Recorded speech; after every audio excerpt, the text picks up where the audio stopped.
Alright, what's up guys? So in this video here, I'm going to do a review on the Taylormade M3 irons.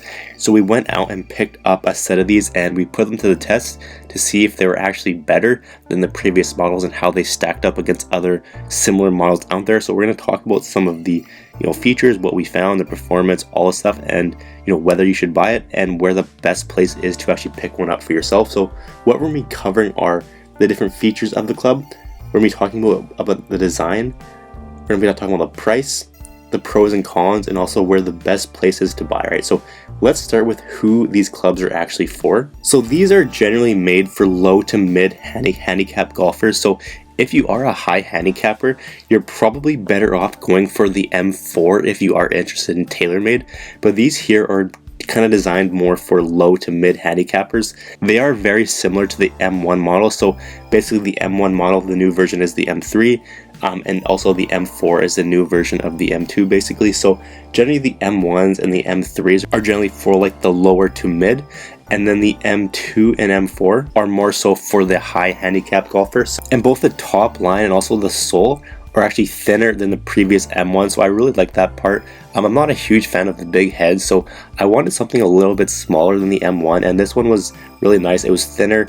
And it just made, it made things so much easier for me, and it felt a lot better at address and even at impact. So the thinner speed pocket is actually one feature it has here, and it's basically more curved than the previous M1. So you can see in the picture here that the speed pocket on the bottom is actually curved, and that's kind of like more so like the P790 irons versus the previous M1 or even the M4 iron. So it still does deliver the extra ball speed when hit on the bottom of the face. So that's what the kind of bottom speed pocket is for, is it kind of gives a little bit of a boost and extra ball speed whenever you do kind of hit it on the lower, so the bottom of the face. So I definitely noticed that was a big improvement, and I definitely like that feature of it. So let's talk about the RIBCOR. So RIBCOR basically, it localizes the face flexibility, and all that really does is it transfers more energy to the actual ball itself, right? And basically that's going to increase distance, and it's also going to increase the forgiveness case. So this was one big thing I noticed and I really liked, but it also stiffens the outside of the head, and that basically enhances the sound, feel, and also energy that actually goes to the ball. And yeah, like I said, that increases distance and forgiveness as well. And it also lessens the toe flexibility, and that gives you basically a tighter dispersion of the ball itself. So that's another big benefit of the RIBCOR technology to it. So it does give more distance, right? So the max core design on it, it basically increases the ball speed, and that's going to improve your distance and also your consistency. I definitely found I was a lot more consistent with the new M3 compared to the previous M1.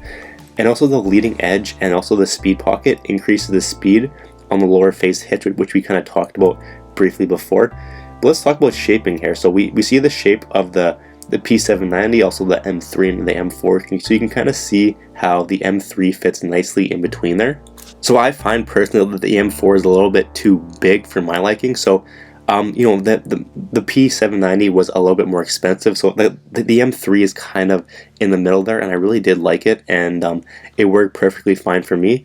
But basically it has a bigger sole radius, and leading edge improves the ground interaction, so it gives a cleaner kind of contact with the ground. So I really noticed that did help quite a bit, and it's also a better view at address compared to the M1.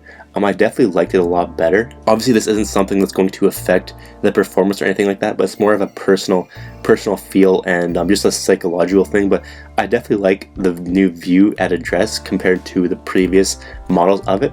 And let's talk about shafts. So it does come with either a True Temper XP100 or the Mitsubishi Tensai Graphite shafts, okay? And these are pretty much perfect for people who want the distance and also want the workability. That's kind of what these designs are for. And the M3 is more for someone who doesn't necessarily need more distance, but wants more workability with the ball. So if you're looking for just straight distance, you don't really care about workability, you're more of a high handicap, probably the M4 would be a better option. But for some people who distance isn't really their most important thing, they want to be able to move the ball around, This one is definitely the better option for that. Alright, so how does it compare? So the M3 does produce less spin, I personally found, than the M4. Okay, so basically what I found is that with the M4 I did get a bit more distance, but obviously distance isn't everything. I was able to, control the ball a lot better with the M3, and that's kind of one of the main reasons why I like it a little bit better. So the M4 launches the ball higher, and I guess that's where more of the distance comes from. And also has more forgiveness. Okay, so the M4 is definitely for a higher, longer ball with more forgiveness. So there's like your kind of high handicappers, but it's less workability. It's not as easy to move the ball around with the M4. So that's kind of where the M3 comes into play. So the M4 is a lot chunkier than the M3, and that's what I personally didn't like about it. I found that it was too big and too thick. Obviously that helps with forgiveness and all that kind of stuff, but I personally didn't like it. It was just too thick for me, so that's why I like the M3 a little bit better. But obviously, it depends on your skill levels and all that kind of stuff, okay? But the M3, it does sound a lot better than the M1. Previously, I didn't really like the sound at impact of the M1. The M3 definitely, they made some improvements with that, and obviously it's not a performance issue or anything like that. It's more of a personal feel and just a confidence and psychological thing. But I definitely like the sound of the M3 a lot better. But let's talk about some pros. So it is thinner and smaller than the M1 and M4, which I did like. It produces less spin, which was another thing I liked. Okay, it gives you more workability with the ball, so if you're able to, if you want to move the ball around, a lot of, low to mid handicappers do like doing that, and that was a big pro of this club here. Also, it sounds and feels great. But definitely one thing that I personally liked about it compared to the previous M1. Now let's talk about some cons here. It is an expensive club. It is a high-end club. Taylormade's a high-end brand. Obviously, if you don't have the money for it, I definitely wouldn't recommend doing it. Obviously, you can get the results you're looking for with other clubs, but if you are looking for a high-end club that really has everything you need, you're a low to mid handicapper, you definitely have your swing dialed in. This club can definitely help you take your your game to the next level. But if you are a high handicapper, I probably wouldn't necessarily go with the M3. I would either go with the M4, or the better option would be to, instead of invest that money, to go get some lessons to fix your swing, right? But if your swing's in tune, you're a low to mid handicapper, definitely this is a great club for you. And it also has less forgiveness compared to other models, but obviously when you have less forgiveness, you can also have the increased workability, so it's kind of a give and take sort of thing. But these are two cons that that are definitely present with this club here. But is it worth it, right? So take into account all the pros and cons. Is it actually worth it for the M3? And the M3 irons, they're great for people who prefer workability over distance, okay? If you're, a high handicap and you just want pure distance, you want to get the ball out there further, this probably isn't for you. But if you're someone who likes moving the ball around and controlling the ball, having more control, feel, all that kind of stuff, these are definitely great irons to have. And some people, like myself, prefer the smaller heads, and the M3 definitely fits that criteria. The M3 is thinner than the previous M1. It's also way thinner than the M4, which I really did like myself. So the cheapest place that I could actually find this club, I'll leave a link down in the description down below, and that's the cheapest and best place that I could go out and find this. So I went out and looked at a bunch of different websites, looking for where the cheapest place is, the best places to find it. And at the time of this video, it's going to be the link down below. So if you want to go ahead and check the current price, or if you're interested in picking this up, simply go check out the description there, and the link will be there where you can go pick up one of these for yourself, right?